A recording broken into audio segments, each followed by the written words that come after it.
कढ़ाई गोश्त भारत, पाकिस्तान और इसके पड़ोसी मुल्कों में एक निहायती दिल अजीज व्यंजन है। जैसा कि नाम से जाहिर है, इसमें बकरे के मांस को कढ़ाई में पकाकर तैयार किया जाता है। धीमी आंच पर कढ़ाई में पकने की वजह से गोश्त इतना मुलायम और लजीज हो जाता है कि नोश फरमाते ही आपके मुंह में पिघल जाता है और वाह कुछ पलों बाद मुंह से निकलती है। तो ऐसे कढ़ाई गोश्त से रूबरू होते हैं। शुरू करते हैं ये स्वादिष्ट रेसिपी। इस चैनल को सब्सक्राइब करना ना भूलें और नए अपलोड के नोटिफिकेशन के लिए बेल आइकन टच करें। कढ़ाई गोश्त बनाने के लिए हम आधा किलो बकरे का मांस ले रहे हैं। ये 300 ग्राम के लगभग प्याज को हमने स्लाइस में काट लिया है। ये 10 से 12 लहसुन की कलियां, 4 से 5 हरी मिर्च और एक छोटा टुकड़ा अदरक का हमने लिया है। अदरक और लहसुन को एक खल मूसर में डालकर कूट लेते हैं। पहले अदरक, फिर थोड़ी थोड़ी मात्रा लहसुन की शामिल कर कूट लेते हैं। यह एक मीडियम आकार के टमाटर को हमने बारीक काट लिया है। ये 50 ग्राम के लगभग ताज़ा दही है। मसालों में हम 1 टेबलस्पून पिसी धनिया, 1 टीस्पून जीरा पाउडर, आधा टीस्पून सौंफ का पाउडर, स्वादानुसार नमक, 1 टेबलस्पून लाल मिर्च का पाउडर, आधा टीस्पून हल्दी पाउडर और आधा टीस्पून गरम मसाला पाउडर ले रहे हैं। अब एक कढ़ाई में बकरे के मांस को पलट देते हैं। प्याज शामिल करते हैं, टमाटर शामिल करते हैं, कुटा हुआ अदरक और लहसुन सम्मिलित करते हैं और पिसे हुए मसाले ऐड करते हैं। सबको अच्छे से मिला देते हैं।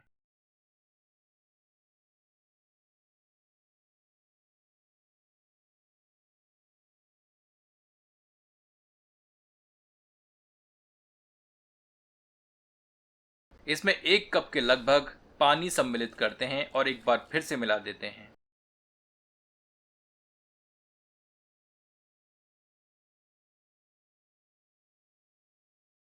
अब इस कढ़ाई को धीमी आंच पर रख देते हैं और ढककर आधे घंटे के लिए सबको पकने के लिए छोड़ देते हैं।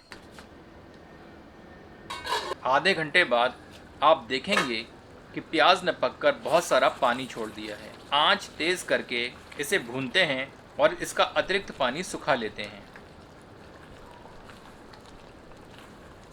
पानी सूखने तक इसे तेज आंच पर भूनते जाएं और करछी चलाते जाएं ताकि मसाला कढ़ाई की तली पर ना चिपके।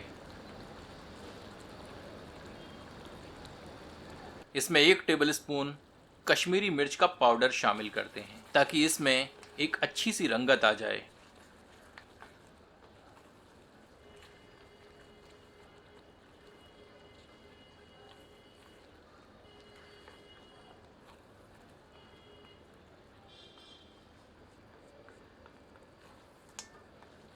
अतिरिक्त पानी लगभग सूख चुका है।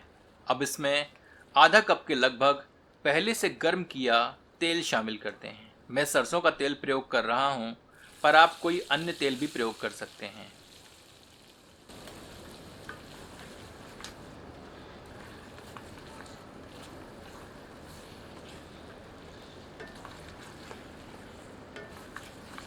इसे तेल के साथ अच्छे से मिलाकर 5 मिनट मीडियम आंच पर भूनते हैं।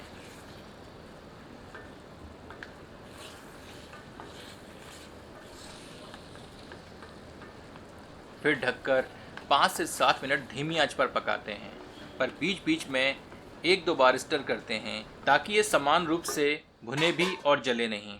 इसी बीच इसमें साबुत हरी मिर्चें ऐड करते हैं।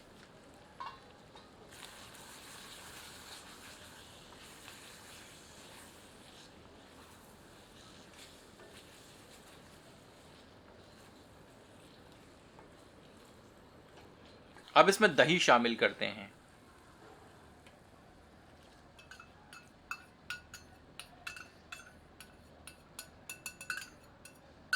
अच्छे से मिलाते हैं और तेज़ आंच पर 2 से 3 मिनट भूनते जाते हैं।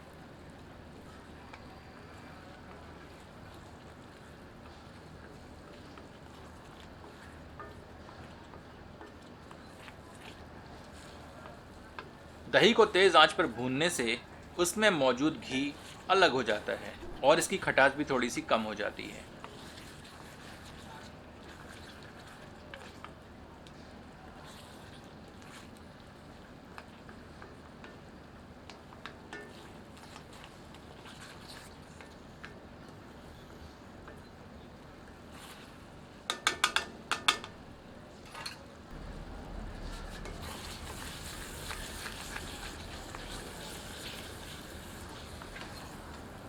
मसाला दही के साथ अच्छे से भुन चुका है।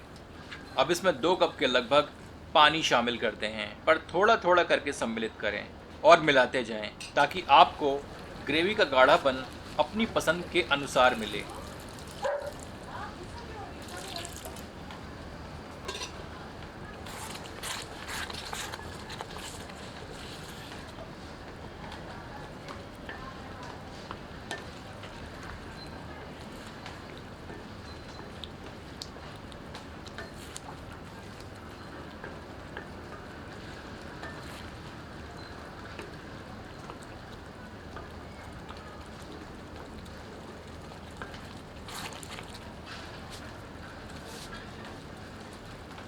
थोड़ा पानी और शामिल करते हैं क्योंकि मटन अभी भी कच्चा है। इस पानी में पककर वह नरम हो जाएगा।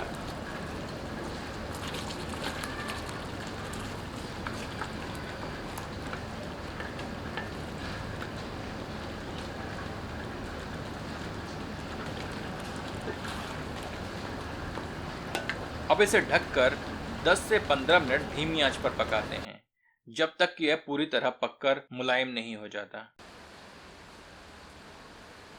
ये देखिए मटन अच्छे से पक चुका है और ग्रेवी भी गाढ़ी है जैसे कि कढ़ाई गोश्त में होनी चाहिए। इसमें 1 टीस्पून कसूरी मेथी ऐड करते हैं। थोड़ा बारीक कटी हरी धनिया की पत्तियां शामिल करते हैं।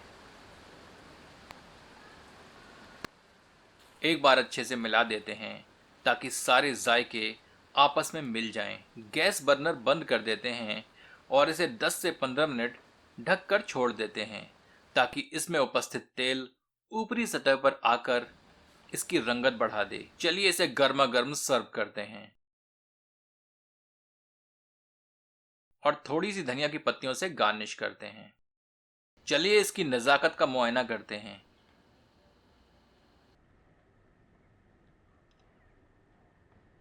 ये देखिए गोश्त कितनी आसानी से हड्डियां छोड़ रहा है। कढ़ाई गोश्त की लजीजियत का लुत्फ उठाएं अपनों के साथ। अगर आपको ये वीडियो पसंद आया हो तो इसे शेयर करके हमारे चैनल को ग्रो करने में सहायता करें।